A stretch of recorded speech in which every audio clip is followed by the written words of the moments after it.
মঙ্গলবার Kakdwip young fighters club পুজো মণ্ডপের virtual উদ্বোধন করলেন মুখ্যমন্ত্রী মমতা বন্দ্যোপাধ্যায়। এদিন সন্ধ্যা নাগাদ তিনি উদ্বোধন করেন। মণ্ডপে উপস্থিত ছিলেন সুন্দরবন সাংগঠনিক জেলা তৃণমূল কংগ্রেসের সভাপতি, কাকদ্বীপের এসডিপিও সহ বিশিষ্ট ব্যক্তিবর্গ। জানা গিয়েছে, এই পুজো মণ্ডপ 26তম বর্ষে পদার্পণ করল। ছাত্রছাত্রীদের রং তুলিতে সেজে উঠল বিখ্যাত কবি যামিনী রায়ের পটচিত্র। মণ্ডপটি তৈরি করা হয়েছে তার ভিত্তিতেই।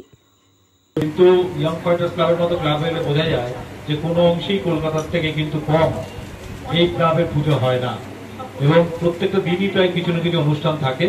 তো আমি শুধু আজকে একটা প্রার্থনাই করব মায়ের সামনে দাঁড়িয়ে, মায়ের কাছে, যে আর বৃষ্টি দিও না মা, অনেক দিয়েছো, আগামী অন্তত 5-6 দিন যাতে ভালো করে সূর্যের আলোটা আসে, তাহলে সবাই আবহাওয়ার জনসাধারণ পুজো খুব ভালোভাবে উপভোগ করবেন। এবং আমি আশা করব যে আপনারাও অন্যান্য বারের মতো এবারে পুজো খুব ভালোভাবে উপভোগ করবেন, আনন্দ করবেন, এই আশা রেখে আপনাদের প্রত্যেককে আবারও শারদীয় আন্তরিক অভিনন্দন, শুভেচ্ছা জানিয়ে আমার বক্তব্য শেষ করছি। আপনারা দেখেছেন আগামী দিনে বিগত দিনে আমাদের পুজো কিভাবে হতো। তো যখন থেকে আমাদের বাংলার মুখ্যমন্ত্রী হয়েছেন তখন থেকে আমাদের 10,000 টাকা অনুদান থেকে শুরু করেছেন। আজকের দিনে দাঁড়িয়ে 1,10,000 টাকা উনি পুজো মণ্ডপগুলোকে, ক্লাবগুলোকে অনুদান দিচ্ছেন। তার জন্য পুজোর সংখ্যাও অনেক বেড়েছে এবং পুজোর পরিধিও বেড়েছে। আমাদের প্রথম বছর যখন বাংলার মুখ্যমন্ত্রী মমতা বন্দ্যোপাধ্যায় উদ্বোধন করবেন বলে আমাদের জানালেন ডিএম এর মাধ্যম দিয়ে, সেই বছর আমাদের পুজোর যে পরিমাপ ছিল, এই বছর আপনারা দেখেছেন পরিমাপ অনেক শ্রীবৃদ্ধি হয়েছে। তো আমরা চেষ্টা করি কাকদ্বীপের মধ্যে যেন একটা গুরুত্বপূর্ণ ভূমিকা নিতে পারি। তো গত বছরও আমরা মোটামুটি একটা ভালো জায়গা তৈরি করেছিলাম পুজোর মাধ্যমে, এবং আমাদের একমাত্র চিন্তা ধারণা হলো কাকদ্বীপের মানুষকে আনন্দ দেওয়া। কারণ কলকাতায় অনেক বড় বড় পূজা মণ্ডপ হয়, গ্রাম বাংলার মানুষের সুযোগ হয়ে ওঠে না কলকাতায় গিয়ে পূজা মণ্ডপ দেখার। আমরা চেষ্টা করি কলকাতায় যে পরিমাণ পুজো মণ্ডপ হয়, তার যে পরিধি, তার যে উল্লেখযোগ্য ভূমিকা নেয় এবং তার যে বাজেট, পুরোটা না পারি আমরা, যতটা পারি আমরা এখানে সেটা চেষ্টা করি। তাই পুজোটা আমরা আকারে বৃদ্ধি করছি।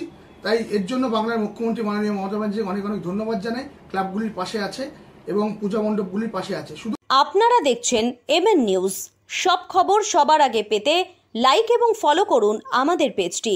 শারদোৎসব উপলক্ষে ইন্দ্রপুরী রেডিও স্টোরসে এলজি, সোনি, আইএফবি, হায়ারের মতো বিভিন্ন নামি দামি ব্র্যান্ডের টিভি, ফ্রিজ থেকে এসি, ওয়াশিং মেশিনের মতো যাবতীয় ইলেকট্রনিক্স জিনিসপত্রের উপর বিশেষ ছাড়।